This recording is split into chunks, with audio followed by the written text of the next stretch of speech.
മുറി ചാരി അദ്ദേഹം പുറത്തിറങ്ങുമ്പോൾ ഹാളിൽ ചിപ്പിയുടെ അമ്മയും ചന്തുവും കാര്യമായ സംസാരത്തിലാണ്. മകൾ നേടിക്കൊടുത്ത നാണക്കേടിൽ കണ്ണീരൊഴുക്കുന്ന അമ്മയും കൂടപ്പിറപ്പിൻ്റെ പോക്കിൽ വേദനിക്കുന്ന ഒരു സഹോദരനും. ആയമ്മ കരയുന്നതിനോടൊപ്പം പദം പറയുന്നുണ്ട്. അവരുടെ വേദന ആർക്കും ഊഹിക്കാൻ കഴിയുന്നതിനും അപ്പുറമാണ്. എങ്കിലും ഇത്രയും വിശ്വസിച്ചിട്ട് അവൾ നമ്മളോട് തന്നെ ഇത് ചെയ്തല്ലോ. ഇപ്പോഴത്തെ പെൺപിള്ളേരുടെ പോക്കിത് എങ്ങോട്ടാ? വീട്ടിലിരിക്കുന്നവരെക്കുറിച്ച് എന്ത് ഇതുങ്ങൾ ഓർക്കാത്തെ? അവർ ആരോടെന്നില്ലാതെ ചോദിച്ചു. ചന്തു ആശ്വസിപ്പിക്കുന്നുണ്ട്. പക്ഷെ അതൊന്നും അവരുടെ ഉള്ളിലെ വേദനയെ കെടുത്തിയില്ല.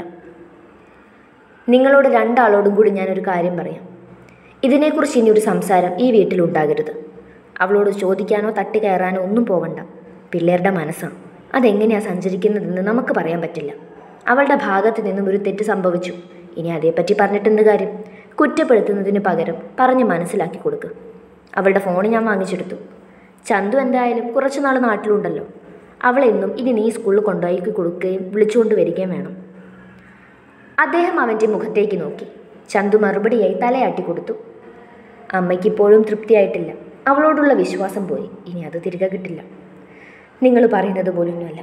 അവൾ വിളഞ്ഞ വിത്ത. ഈ പ്രായത്തിൽ ഇങ്ങനെ കാണിച്ചു കൂട്ടുന്നവൾ നാളെ ഇതിൻ്റെ അപ്പുറം കാണിക്കും. ഞാൻ പറയുന്നത് നമുക്ക് അവൾ ഇവിടുന്ന് മാറ്റി നിർത്താം. കോട്ടയത്ത് ഏട്ടൻ്റെ വീട്ടിലാക്കാം. അവിടെ നിൽക്കട്ടെ നാശം. വേണ്ട, അവൾ ഇപ്പോൾ +2 അല്ലേ. ഇനി കുറച്ച് മാസം കൂടി അല്ലേ ഉള്ളൂ ക്ലാസ് കഴിയാൻ. ഉടനെ ഇനി ഇവിടുന്ന് മാറ്റി അതിൻ്റെ ഭാവി കളയണ്ട. ചെല്ല്, പോയി കഴിക്കാൻ വിളിക്കും. പട്ടിണി കിടത്തണ്ട. ഇപ്പോഴും സ്കൂളിൽ നിന്ന് വന്ന കോലത്തിലിരിപ്പുണ്ട്. ഇരുവരോടുമായി പറഞ്ഞിട്ട് അയാൾ മുറിയിലേക്ക് കയറിപ്പോയിരുന്നു. ഒട്ടൊരു നിമിഷം ആലോചിച്ചതിന് ശേഷമാണ് അമ്മ അവളുടെ മുറിയിലേക്ക് ചെല്ലുന്നത്. മുറി തുറന്ന് കയറുമ്പോൾ അവിടെ മാകി ഇരുട്ടാണ്. സ്വിച്ച് ബോർഡിൽ വിരൽ ചേർത്ത് അവർ മുറിയിലെ ലൈറ്റ് ഓൺ ചെയ്തു.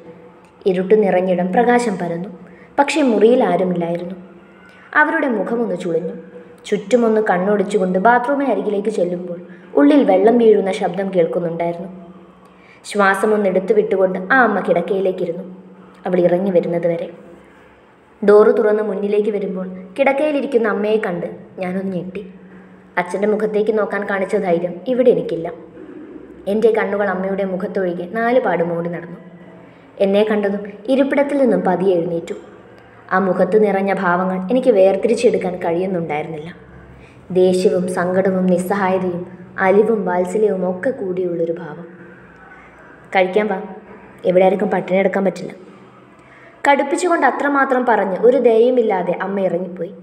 തോർന്നു നിന്ന കണ്ണുനീർ വീണ്ടും തിരികെ എത്തി. ഇതൊന്നും താങ്ങാൻ പറ്റില്ല എനിക്ക്. പാപിയാണ് ഞാൻ, മഹാപാപി. അമ്മയ്ക്ക് പുറകെ തന്നെ ഞാനും മുറിയിൽ നിന്നിറങ്ങി. സ്വന്തം വീടും വീട്ടുകാരും പോലും എനിക്ക് അന്യമായ പോലെ. അപരിചിതത്വം തോന്നുന്നു. ആരും എന്നെ കാണുന്നില്ല, ശ്രദ്ധിക്കുന്നില്ല. ഞാൻ എന്നൊരാൾ ഇവിടെ ഇല്ലെന്ന് തോന്നുന്നു. ഡൈനിങ് ടേബിളിന് മുന്നിൽ നിന്നും മൂവരെയും നോക്കി. ഇരിക്കണോ വേണ്ടയോ എന്നൊരു സംശയം. ഒരു പാത്രത്തിൽ ചപ്പാത്തിയും കുറുമയും വെച്ച് എനിക്ക് നേരെ നീട്ടി. ആ നേരം ഞാൻ അവിടേക്കിരുന്നു. കഴിക്കാനൊന്നും തോന്നുന്നില്ല. ഒരു വറ്റിറങ്ങുന്നില്ല. എടുത്തു വയ്ക്കുന്ന ഒരു ഉരുള പോലും താഴേക്ക് ഇറങ്ങുന്നില്ല. ആരോ കഴുത്തിൽ കുരുക്കിട്ട് പിടിച്ചിരിക്കുന്നു എന്ന് തോന്നിപ്പോയി. ആരും മിണ്ടുന്നില്ല. അമ്മ മാത്രം ആരോടോ എന്ന പോലെ കുത്തുവാക്കുകൾ കൊണ്ട് വേദനിപ്പിക്കുന്നു. കയ്യിലെടുത്ത ആഹാരം പാത്രത്തിലേക്ക് തന്നെ വീണുപോയി. അത് കണ്ടിട്ടാകും അച്ഛൻ അമ്മയെ സൂക്ഷിച്ചു നോക്കുന്നത് കണ്ടു. അതോടെ ആ സംസാരവും നിന്നു. എത്ര നല്ലതായിരുന്നു ഇന്നലെ വരെ. എല്ലാവരും ഒരുമിച്ച് കളിയും ചിരിയുമായിരുന്നിടം ഇന്നൊരു മരണവീടിന് സമമായി. എല്ലാത്തിനും കാരണം ഞാൻ ഒറ്റൊരാൾ. ആർക്ക് വേണ്ടി ചെയ്തു കൂട്ടിയോ അയാൾക്ക് പോലും എന്നെ മനസ്സിലാകുന്നില്ലല്ലോ. ഒന്നും നേടിയില്ല, നഷ്ടം മാത്രം കിട്ടി. പ്ലേറ്റുമായിട്ട് പതിയെ എഴുന്നേറ്റ് ഒരു ഗ്ലാസ് വെള്ളം മാത്രം കുടിച്ചു. ഇരുന്ന് കഴിക്ക് ചിപ്പി. കഴിക്കുന്നതിനിടയിലും അച്ഛനാണ് പറഞ്ഞത്. വേണ്ട അച്ഛ, മതി, പല്ല് വേദനിക്കുന്നു. എങ്ങനെയോ പറഞ്ഞിട്ട് ഞാൻ തിരിഞ്ഞു നടന്നു. പുറകിലിരിക്കുന്ന 3 പേരുടെയും ശ്രദ്ധ ഒരുപോലെ എന്നിലാണെന്ന് തിരിഞ്ഞു നോക്കാതെ തന്നെ ഞാൻ തിരിച്ചറിഞ്ഞു. മനസ്സിന് തീരെ സ്വസ്ഥതയില്ല. ആ വീട്ടിലേക്ക് കയറി ചെല്ലാൻ പാടില്ലായിരുന്നു. തെറ്റായിപ്പോയി, വലിയ തെറ്റ്. അവളോടൊന്ന് പോയി ചോദിച്ചാൽ മതിയായിരുന്നു, പറഞ്ഞു തിരുത്തിയാൽ മതിയായിരുന്നു. പറ്റിപ്പോയതാ. ആ ദേഷ്യത്തിന് അവൻ സ്വയം ആലോചിച്ചു. ഇപ്പോഴാ മറക്കാൻ കഴിയുന്നില്ല. തൻ്റെ മുന്നിൽ കിടന്ന് അടികൊള്ളുന്ന കുഞ്ഞു പെണ്ണിൻ്റെ മുഖം. മഹേഷിന് സമനില തെറ്റുന്ന പോലെ തോന്നി. മുടിയിൽ വിരൽ കടത്തി അവൻ കുരുത്ത് വലിച്ചു. പതിവിൽ നിന്നും വൈകിയാണ് മഹേഷ് വീട്ടിലേക്ക് പോയത്. ആ നേരവും അവിടെയും ആരും ഉറങ്ങിയിട്ടില്ലായിരുന്നു. ഉമ്മറത്ത് തന്നെ മീനാക്ഷി ഇരുന്ന് പഠിക്കുന്നുണ്ട്. ഉള്ളിലേക്ക് കയറി വരുന്നവനെ കാണെ പടിപ്പുറത്ത് നിന്നും അവളൊന്ന് എഴുന്നേറ്റു. മഹേഷ് പക്ഷെ മറ്റേതോ ലോകത്തായിരുന്നു. അവളെ ഒന്ന് നോക്കാതെ അവൻ മുറിയിലേക്ക് നടന്നു. ഏട്ടാ, എന്തായി? അതാരാണെന്നറിഞ്ഞുവോ? പുറകിൽ നിന്നും അവൾ വിളിച്ചു ചോദിച്ചപ്പോൾ മഹേഷ് ഒന്ന് നിന്നു. എന്നിട്ട് തല ചരിച്ചവൻ നോക്കാൻ മുതിർന്നില്ല. ആരാണെന്ന് ഇതുവരെ അറിഞ്ഞില്ല. അങ്ങനെ പറയാനാണ് തോന്നിയത്. അറിഞ്ഞു കഴിഞ്ഞാൽ അമ്മ അതിനെ പ്രാഗിക്കൊല്ലും. ഇനിയും താങ്ങില്ല. ഇപ്പം തന്നെ തീരെ അവശയായിട്ടുണ്ടത്. പിന്നീട് അവളൊന്നും ചോദിച്ചതുമില്ല, മഹേഷ് ഒന്നും പറഞ്ഞതുമില്ല. താൻ മുറിയിലേക്ക് കയറി വാതിൽ ലോക്ക് ചെയ്തു. ഇട്ടിരുന്ന ഷർട്ട് അഴിച്ചു മാറ്റി ഹാങ്ങറിലിട്ടിട്ട് മഹേഷ് കിടക്കയിലേക്ക് ചാഞ്ഞു. മുന്നിൽ തെളിയുന്നതൊക്കെ അവളുടെ മുഖമാണ്. ആ 17-കാരിയുടെ മുഖം. അത് എനിക്ക് മഹേഷേട്ടന് അത്രയ്ക്ക് ഇഷ്ടമായതുകൊണ്ടാണ്. ചെവിയിൽ മുഴങ്ങി കേൾക്കുന്നു ഇപ്പോഴും ആ വാക്കുകൾ. എന്തിനാ കൊച്ചേ നീ ഇങ്ങനെ സ്നേഹിക്കുന്നേ? എനിക്കതിന് കഴിയുന്നില്ല. അവൻ ആരോടെന്നില്ലാതെ സ്വയം പറഞ്ഞു. ഡാ, നീ കഴിക്കുന്നില്ലേ? ഡോറിൽ മുട്ടിക്കൊണ്ടുള്ള അമ്മയുടെ ശബ്ദം. മഹേഷ് കണ്ണുകൾ വലിച്ചു തുറന്നു. വേണ്ട, പുറത്തുനിന്ന് കഴിച്ചു. ആ അമ്മയോട് ഉച്ചത്തിൽ പറഞ്ഞിട്ട് മഹേഷ് കണ്ണുകൾ മുറുകെ പൂട്ടി. ആ നേരവും മിഴിവോടെ തെളിയുന്നുണ്ടായിരുന്നു ആ പെണ്ണിൻ്റെ മുഖം. കിടന്നിട്ട് കണ്ണടയ്ക്കാൻ കഴിയുന്നില്ല. ഒന്ന് മരിച്ചു പോയാൽ മതിയായിരുന്നു എന്ന് തോന്നിപ്പോയി എനിക്ക്. അത്രയ്ക്ക് വേദനയാണ് ഇപ്പോൾ അനുഭവിക്കുന്നത്. കുറേ നേരം കിടക്കയിൽ എഴുന്നേറ്റിരുന്നു. എന്തൊക്കെയോ ഓർത്തു. ആരോടെങ്കിലുമൊക്കെ തുറന്നു പറയണം. നെറ്റിക്ക് മുന്നിൽ മനസ്സ് തുറന്നാൽ തന്നെ കുറച്ചൊരാശ്വാസം കിട്ടും. പക്ഷേ എങ്ങനെ പറയും? ഇനി 2 ദിവസം ക്ലാസ്സിൽ പോകണ്ട. വിളിച്ചു പറയാനാണെങ്കിൽ ഫോണും കയ്യിലില്ല. ഇനി വീട്ടിൽ നിന്നും തനിച്ചിറങ്ങാൻ പോലും കഴിയുമെന്ന് തോന്നുന്നില്ല. ആകെ കൂടി വല്ലാത്തൊരവസ്ഥ. എന്തിനാ ഈശ്വര എന്നെ അങ്ങനെ ചെയ്യാൻ പ്രേരിപ്പിച്ചത്? ഏത് ശനി പോയ നേരത്താണ് ഞാനത് ചെയ്തത്? എന്നിട്ടും എനിക്ക് മഹേഷേട്ടനെ കിട്ടിയില്ല എന്ന് മാത്രമല്ല, അയാൾക്ക് എന്നോട് കൂടുതൽ വെറുപ്പും ദേഷ്യവും തോന്നിയിട്ടുണ്ടാവും. എന്ത് നേടി ഞാനിതിൽ നിന്നും? ആഗ്രഹിച്ചത് കിട്ടിയതുമില്ല, കൂടെ ഉണ്ടായിരുന്നത് പോവുകയും ചെയ്തു. എന്നാലും നിങ്ങൾക്കൊരു തരി പോലും ഇഷ്ടം തോന്നുകയില്ലല്ലോ മഹേഷേട്ടനോട്. അങ്ങനെ ഉണ്ടായിരുന്നെങ്കിൽ നിങ്ങളിന്ന് വീട്ടിൽ വന്നത് പറയില്ലായിരുന്നു. അപ്പം വെറുപ്പാണല്ലേ എന്നോട്? എന്നെ വന്ന് ദേഷ്യം തീരുന്നത് വരെ തല്ലിക്കൂടായിരുന്നു. ഞാൻ കൊള്ളുമായിരുന്നില്ലേ? ഇതിപ്പോൾ വലിയ ചതിയായിപ്പോയി എന്നോട് കാണിച്ചത്. വേണ്ട മഹേഷേട്ട, ഞാൻ വേണ്ട നിങ്ങൾക്ക്. മഹേഷേട്ടനെ ഇനി ഒരു ശല്യത്തിന് ഞാൻ വരില്ല എന്ന് കരുതി എൻ്റെ ഉള്ളിൽ നിന്നും ഞാൻ നിങ്ങളെ ഇറക്കി വിടത്തൊന്നുമില്ല. കാത്തിരുന്നോളാം. പിടിച്ചു വാങ്ങിച്ചെടുക്കില്ല. തോന്നുമ്പോൾ തന്നാൽ മാത്രം മതി. വിരളമായി തന്നെ 2 ദിവസവും കൂടി കടന്നുപോയി. ആൾതാമസമില്ലാത്തൊരു വീടായി മാറി എൻ്റേത്. കളിയും ചിരിയും ഒന്നുമില്ല. ആരും പരസ്പരം ഒന്നും മിണ്ടാറില്ല. ആവശ്യങ്ങൾക്ക് വേണ്ടി മാത്രം എന്തേലും പറയുന്നത് കേൾക്കാം. എന്നെ തീർത്തും അവഗണിച്ചു കഴിഞ്ഞു. ഏട്ടൻ എനിക്കെപ്പോഴും കാവലായിരുന്നു.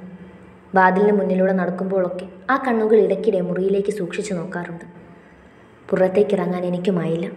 അവരുടെ ഒന്നും മുന്നിൽ പോയി നിൽക്കാൻ കൂടി വയ്യ. എങ്ങനെ ഫേസ് ചെയ്യും? മുറിയിൽ തന്നെ ചുരുണ്ടുകൂടി. ആഹാരം കഴിക്കാൻ വിളിക്കുമ്പോൾ ഇറങ്ങിച്ചില്ല, ഇല്ലെങ്കിൽ അതിനും കിട്ടും. അടി കൊണ്ടിടമൊക്കെ നീര് വച്ചിരുന്നു. ഇപ്പോൾ കുറഞ്ഞു വരുന്നു. എങ്കിലും പാടുകൾ ബാക്കിയായി. അമ്മയെ കാണുമ്പോൾ കണ്ണു നിറയും.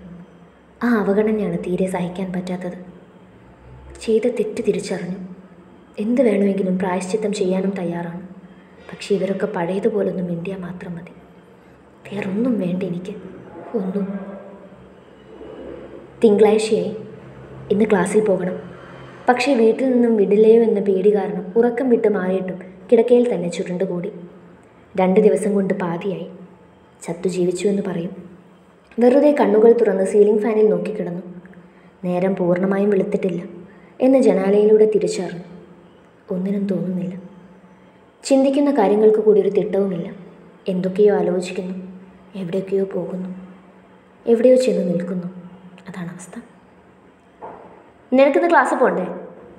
ഡോറ് തുറന്ന് എടുത്തടിച്ചതുപോലെ അമ്മ ചോദിച്ചപ്പോൾ കിടക്കയിൽ നിന്നും ഞെട്ടിപ്പിടഞ്ഞ് എഴുന്നേറ്റൊന്നും മൂളി. പോണം. പിന്നെ നിനക്ക് എഴുന്നേറ്റ് റെഡിയായാലെന്താ? ഇനി ആരുടെ കെട്ട് മുടക്കാൻ തയ്യാറായിരിക്കുവാണ് പൊന്നുമോള്? മുനവച്ചുള്ള അമ്മയുടെ സംസാരത്തിൽ മിഴികൾ നിമിനേരം കൊണ്ട് നിറഞ്ഞു. അതേ മിഴികൾ ഉയർത്തി അമ്മയുടെ മുഖത്തേക്ക് നോക്കുമ്പോൾ ചുട്ടു തിന്നാൻ വിധം ആ മുഖം ചുവന്നിരുന്നു. നിന്റെ ആരെങ്കിലും ചത്തോ? രാവിലെ അവൾ മൂങ്ങുന്നു. കുളിച്ച് മാറി എഴുന്നേറ്റ് പഠിക്കാൻ പോവാസത്തെ. അല്ലെങ്കിൽ ഇനി വേറെ വെൻ്റെയെങ്കിലും പുറകെ ചെല്ല്. അവജ്ഞയോടെ അമ്മ പറഞ്ഞു പോയപ്പോൾ വീണ്ടും 10 മടങ്ങ് ഞാൻ തളർന്നു. കണ്ണൊന്ന് അമർത്തി തുടച്ച് ബാത്റൂമിലേക്ക് കയറി ഒന്ന് ഫ്രഷായി ഇറങ്ങി. ഒരുങ്ങാനൊന്നും തോന്നിയില്ല. വെറുതെ മുടി ഒന്ന് കൂതി വെച്ചു. മുഖത്തൽപ്പം പൗഡറും തൂത്തു. വേറൊന്നും ചെയ്തില്ല. അതിനൊന്നും തോന്നിയില്ല എന്ന് പറയുന്നതാകും ശരി. ടേബിളിൽ ഇരിക്കുന്ന മേക്കപ്പ് ബോക്സും സാധനങ്ങളും ഒക്കെ തന്നെ നോക്കി കളിയാക്കി ചിരിക്കുന്നെന്ന് തോന്നിപ്പോയി. മുൻപ് മഹേഷേട്ടനെ കാണിക്കാൻ ഇതൊക്കെ വാരിപ്പൊത്തിപ്പോയൊരു സമയമുണ്ടായിരുന്നു. ബാഗും എടുത്ത് മുറി വിട്ട് പുറത്തേക്ക് ഇറങ്ങിയപ്പോൾ അമ്മ കഴിക്കാൻ എടുത്തു വെച്ചിരുന്നു. മറുത്തൊന്നും മിണ്ടാതെ കഴിച്ചെഴുന്നേറ്റ് 100 കുറ്റങ്ങൾ പറഞ്ഞു നടന്ന എനിക്കിപ്പോൾ വിഷം പോലും അമൃതായി തോന്നി. ചെരുപ്പിട്ട് പുറത്തേക്ക് ഇറങ്ങിയപ്പോൾ ഏട്ടൻ സ്കൂട്ടിയിൽ ഇരിപ്പുണ്ട്. പുറകെ അമ്മയും വന്ന് നിന്നു. കയറും. ഏട്ടൻ മുഖത്തേക്ക് നോക്കി പറഞ്ഞപ്പോൾ അതനുസരിച്ചു. വിശ്വാസമില്ലാതായി കഴിഞ്ഞു. ഇനി എന്ത് പറഞ്ഞിട്ട് എന്ത് കാര്യം? തെളിച്ചമില്ലാത്ത മുഖത്തോടെ അമ്മ നിന്നപ്പോഴും ഞാനൊന്ന് ചിരിച്ചു കാണിച്ചു. പോകും വഴിയും ഏട്ടനൊരു വാക്ക് പോലും മിണ്ടിയില്ല. എനിക്കും ഒന്നും പറയാനില്ലായിരുന്നു. കവലയിലെത്തിയപ്പോൾ കണ്ണുകൾ എനിക്കും മുന്നേ ധൃതി കൂട്ടി. ഓടുന്നത് ഞാൻ അറിഞ്ഞു. എങ്ങനെയൊക്കെയോ അവയെ ശ്രമപ്പെട്ട് പിടിച്ചു നിർത്തി. വൈകിട്ട് ഞാൻ വന്ന് വിളിച്ചോളാം, ഇവിടെ നിന്നാൽ മതി. സ്കൂളിന് മുന്നിൽ കൊണ്ടാക്കിയിട്ട് മടങ്ങും വഴി ഏട്ടൻ പറഞ്ഞു. തലയാട്ടി മറുപടി കൊടുത്തിട്ട് ഞാൻ ക്ലാസ്സിലേക്ക് നടന്നിരുന്നു. ആരെയും നോക്കിയില്ല. മുന്നിലത്തെ ബെഞ്ചിൽ ചെന്ന് തല ചായ്ച്ചു കിടന്നു. കണ്ണുനീരൊഴുകി ഇറങ്ങി. കുറച്ചു പേരൊക്കെ അടുത്തേക്ക് വന്ന് എന്താണെന്ന് ചോദിക്കുന്നുണ്ടായിരുന്നു. കണ്ണുനീരിനിടയിലും ഒന്നുമില്ല, വയറുവേദനയാണെന്ന് പറഞ്ഞു കഴിഞ്ഞു. ഡി മുതുകിൽ വന്ന് അടിച്ചുകൊണ്ട് നിത്യ ചോദിച്ചു. വന്നുടനെ കിടക്കുന്നോ? എന്താടി, എന്തു പറ്റി? 2 ദിവസം നിന്നെക്കുറിച്ച് ഒരു വിവരമില്ലായിരുന്നല്ലോ. എവിടെ നിൻ്റെ ഫോൺ? എത്ര പ്രാവശ്യം വിളിച്ചു? തുരുതുരെ അവൾ പറഞ്ഞുകൊണ്ടിരുന്നു. എനിക്കപ്പോഴും മുഖമുയർത്താനായില്ല. നീ എന്താ മിണ്ടാത്തെ? വായിൽ പഴം പൊഴിഞ്ഞു വെച്ചിരിക്കുകയാണോ ശോമേ? അവൾ പിന്നെയും കുലുക്കി വിളിച്ചു. ഏങ്ങൽ ഉയർന്നപ്പോൾ ബലം പിടിച്ച് മുഖമുയർത്തി. എന്താടാ, എന്തു പറ്റി? നീ എന്തിനാ കരയുന്നേ? നിറഞ്ഞ കണ്ണുകൾ കണ്ടയുടെ ആദ്യയോടെ അവൾ കാര്യം തിരക്കിക്കൊണ്ടിരുന്നു. അവളുടെ മാറിലേക്ക് അതിനോടകം അലച്ചു തല്ലി വീണിരുന്നു. പിടിച്ചു കെട്ടിയ കണ്ണീരൊക്കെ ഒഴുക്കി തീർത്തു. കുറച്ചൊന്ന് ശമിച്ചപ്പോൾ നിത്യ അടർത്തി മാറ്റി കൈ പിടിച്ച് എഴുന്നേൽപ്പിച്ചു. വാ വാ നീ. ക്ലാസ്സിൽ നിന്ന് നേരെ ചെന്ന് ഞങ്ങളുടെ സ്ഥിരം ഇരിപ്പിടത്തിൽ പോയിരുന്നു, പുറകിലെ ബദാം മരത്തിൻ്റെ ചുവട്ടിൽ. ഇനി പറയും, എന്താ ഉണ്ടായത്? ഗൗരവത്തോടെ അവൾ ചോദിക്കുമ്പോൾ ഈ നിമിഷം വരെ നടന്നതൊക്കെയും വള്ളിപുള്ളി തെറ്റാതെ ഞാൻ തുറന്നു പറഞ്ഞിരുന്നു. എന്നാലും ആ മനുഷ്യൻ ഈ ചതി ചെയ്തലൂടി. ആ വാക്കുകളിൽ അയാളോടുള്ള കലി നിറഞ്ഞു നിന്നു. ഞാൻ കരുതിയില്ലടി ഇങ്ങനെ ചെയ്യുമെന്ന്. സാരല്ലേ, പോട്ടെ. ഇനി പറഞ്ഞിട്ടെന്താ? സംഭവിച്ചത് സംഭവിച്ചു. ഇനി പറഞ്ഞിട്ട് കാര്യമില്ലല്ലോ. നിന്നോട് ഞാൻ എത്ര തവണ പറഞ്ഞത് അയാളെ വിടാൻ. അപ്പം മഹേഷേട്ടൻ മറ്റതാണ് മറിച്ചതാണ് എന്ന് 100 നാവല്ലായിരുന്നു. എന്നിട്ടിപ്പോൾ എന്തായി? നല്ല വൃത്തിയായിട്ട് തന്നല്ലോ നിൻ്റെ മഹേഷ് പേട്ടൻ. ഇനി മേലിനി അയാളുടെ പേരും പറഞ്ഞ് വന്നു പോകരുത്. അങ്ങനെ ഉണ്ടായാൽ ഇനി എൻ്റെ കയ്യിൽ നിന്നായിരിക്കും കിട്ടുന്നത്. നിനക്ക് വാതുറന്ന് പറഞ്ഞ എന്താ? പോവില്ലേടി. ഇത് തന്നെയാ അന്നും നീ പറഞ്ഞത്. എടാ, നീ തന്നെ ഒന്ന് ആലോചിച്ച് നോക്ക്. അയാൾക്കിത് നിന്നോട് ചോദിക്കേണ്ട കാര്യമേ ഉണ്ടായിരുന്നുള്ളൂ. വീട്ടിൽ വന്ന് ഇങ്ങനെ പറഞ്ഞു കഴിഞ്ഞാൽ എന്തായാലും പ്രശ്നമാകുമെന്ന് അയാൾക്കറിയാലോ. അപ്പം നിനക്ക് 2 കിട്ടട്ടെ എന്ന് കരുതി തന്നെയായിരിക്കും അയാളത് ചെയ്തത്. അങ്ങേർക്ക് നിന്നോടൊരു ഇഷ്ടമില്ലടി. നീ ഈ പുറകെ നടന്നതൊക്കെ വെറുതെയായി. ആ ശവത്തിന് ഒരിക്കലും നിന്നെ സ്നേഹിക്കാൻ പറ്റില്ല. അതെനിക്ക് മനസ്സിലായടി. ഞാനും ഓർത്തില്ല ഇങ്ങനെ പറയുമെന്ന്. എന്നെ എത്ര തല്ലിയാലും കുഴപ്പമില്ലായിരുന്നു. മഹേഷേട്ടൻ എന്നെ ഇഷ്ടമല്ലടി ഒട്ടും. ഞാൻ ഇനി പുറകെ നടന്ന് ശല്യം ചെയ്യില്ല അയാളെ. അതാണ് നല്ലത്. ഇത് നിനക്കൊരു പാഠമായിരിക്കും. വീട്ടിലെ അവസ്ഥ ഓർക്കുമ്പോഴാണ്.